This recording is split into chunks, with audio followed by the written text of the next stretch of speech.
Hello folks, we're back in the truck getting ready to fix some breakfast sausage that I had hog butchered from the Amish. And anyhow, these are all smoked. They smoked them for me and cured them a little bit. So anyhow, I'm gonna start new wave. Works pretty good in the truck. Get it started here.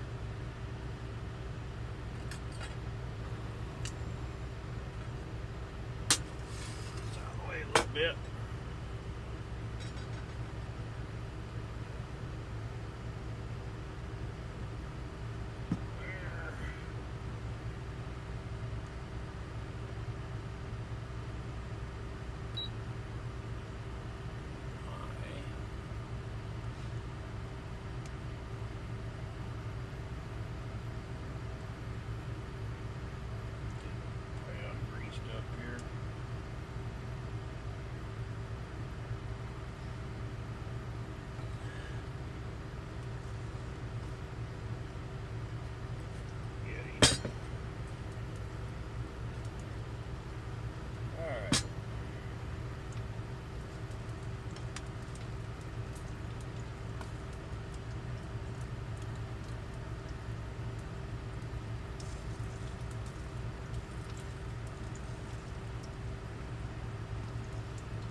Got it. Smoked with hickory, I think.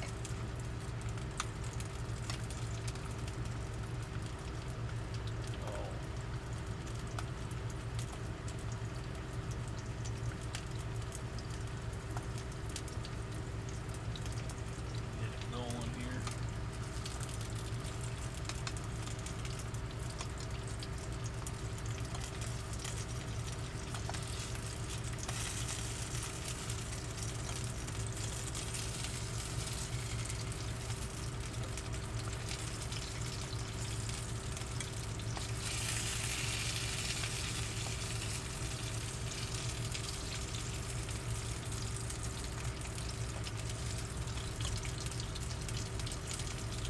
I keep turning a little bit at a time.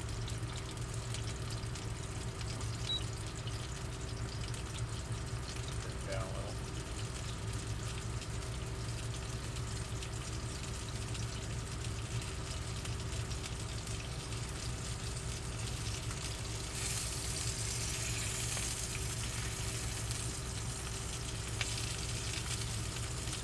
And what I don't eat today, I'll put it in the refrigerator, and then I have it for tomorrow or next few days in the truck. I try to cook a little extra so that when I'm driving I can just grab a snack. And either I like them cold or once they're cooked and stuff, you know, or hot. I'll probably take a piece of bread, maybe some cheese, and heat them up in the microwave during my 30-minute break.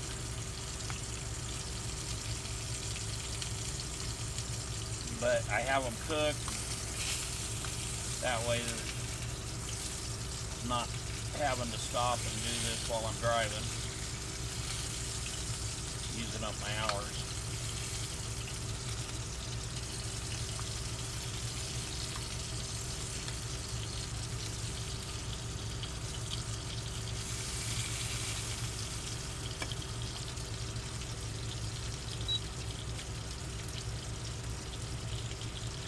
But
anyway, this truck here is a 90-inch sleeper. It has a fridge and freezer in here like an RV. Anyway, I can put quite a bit of meat store in there if I bring from home, and so I can cook out here on the road, so I'm not having to go in the truck stop and buy food.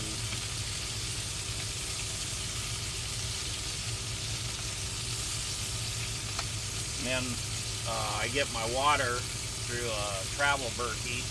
I keep it in the truck here, and then I fill it up with 3 gallons. I got a 5-gallon water jug too, but most of the time I fill my 3 gallons up.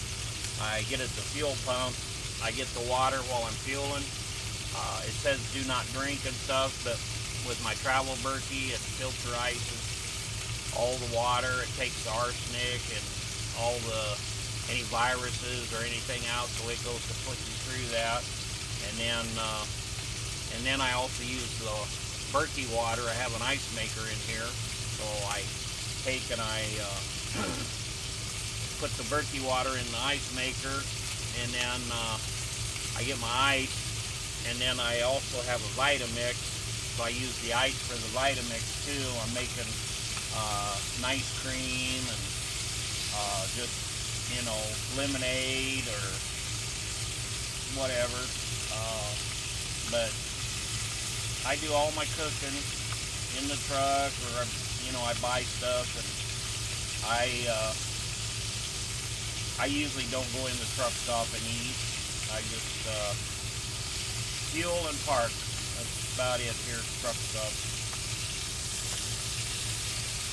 I'd rather save my money for home use or bills.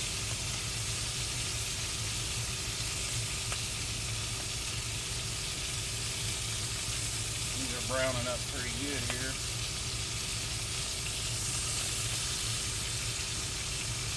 But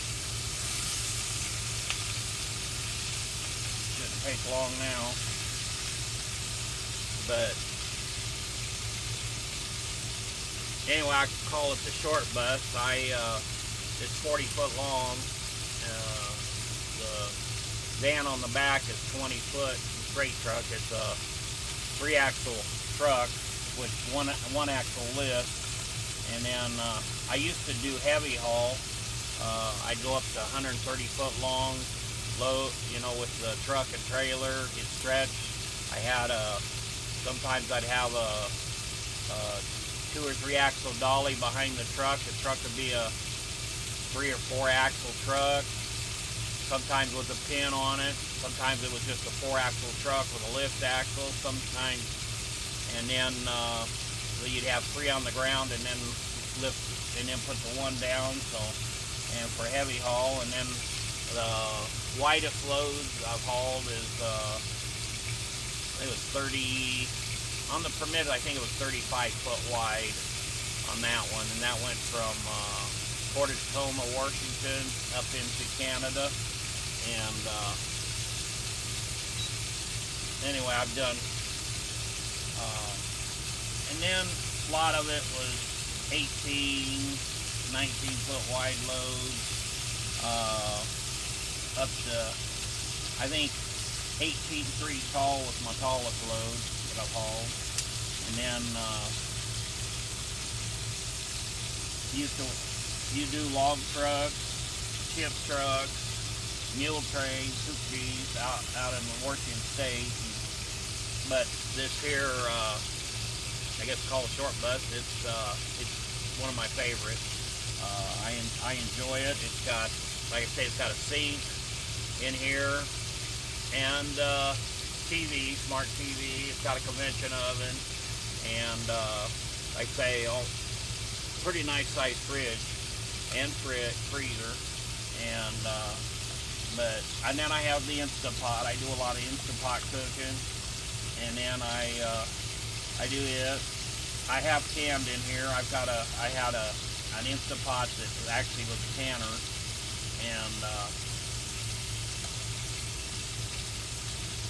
so if I knew I wasn't hauling any loads for a day or two, I'd go can. I'd stop at a fruit stand and, wherever I'm at across the country, and I have my canning jars and everything with me, and then I'll can.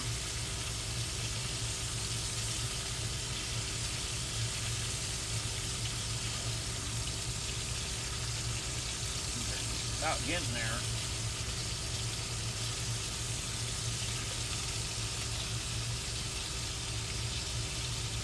When they start to burst a little on the side, then I know they're getting about where I need them to be. This is regular natural lining that when they did the sausages where they stuffed them in. They also did just ground up sausage, made that. I have that too in here. They did a half a cow for me, and so I got, they did hams. I did a whole hog, and so they just whatever I wanted, they did, and they vacuum seal it. They do everything. Save lots of money by having the farm do it for me. They don't have electricity, but they have a reefer trailer from April. I think it's April 15th. They start doing their butchering until April 15th, I believe it is. And they only do that time of the year. And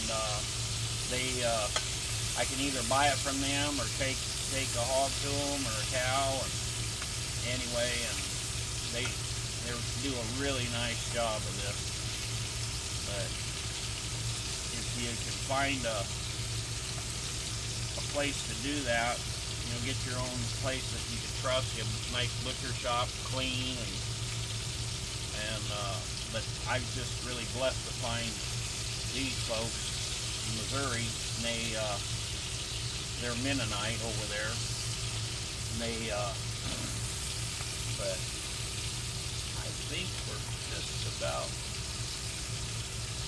it.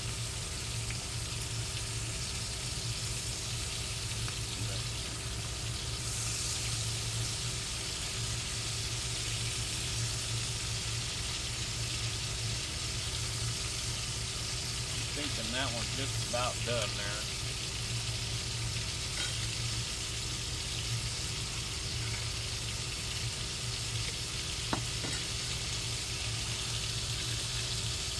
Got the fan on up there.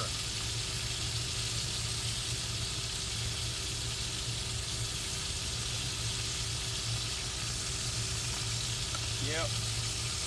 Anyway, got a nice thing. Let it set there a second. Give it a try.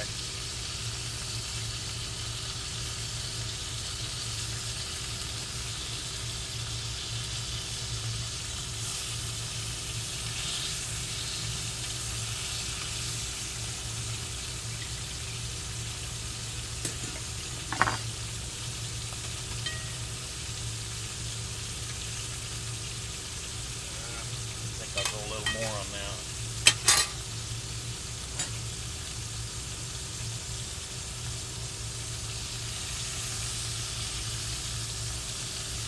But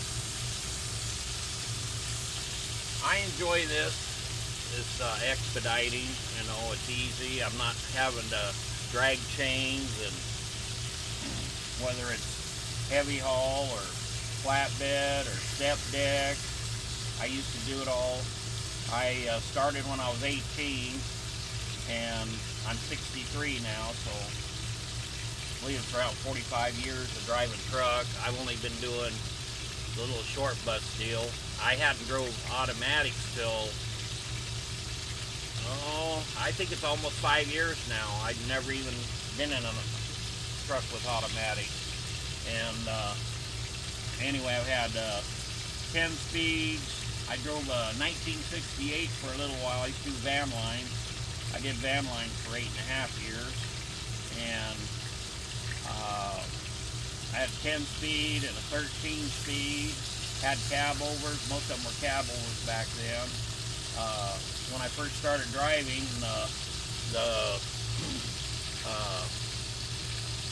I didn't see I drove cab overs till, I think it was probably 84 was before I started getting the conventional. And then I had power steering and AC. When we started driving, it's called 255 AC, which was 55 mile an hour with 2 windows down. The heaters, you had to drive in the winter when it got really cold. You had to drive with a moving pad around your legs and stuff, because the heaters on the old Transtar 2 Internationals, you know, the heat was in the passenger side. They weren't driver friendly back then. And when I first started driving, there hardly any women truck drivers whatsoever. You hardly seen any at all. Nowadays, anyway, there's a lot of women driving and stuff. Anyway, I enjoy cooking in the truck. I enjoy cooking. Usually I do cast iron a lot. I do pellet stoves. I got a regular, it's a Lodge hibachi I got back in now. It's nothing special, but I enjoy cooking with it. And but mostly everything I do there is cast iron. I think we're just about done. Let's check this out. But anyway, and then I used to do Super B trucks. That looks pretty good. Let's try it some. It's gonna be hot, I know.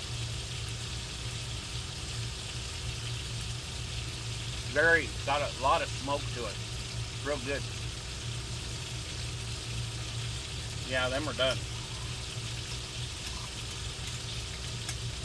But yeah, I think that'd be about it. But anyway, I'll put these up. Thanks for your time. And if you enjoy these, I'll try to get some more. It may be fishing. I may be mowing my property back in Missouri. I'll be doing a little everything. I like doing raised garden beds and just a little everything. And when I'm out on the truck, I may go to some history spots, or I've been to Yellowstone bobtailing. I was up there for it was a couple days in Yellowstone. But anyway, I'll let you go. Thank you.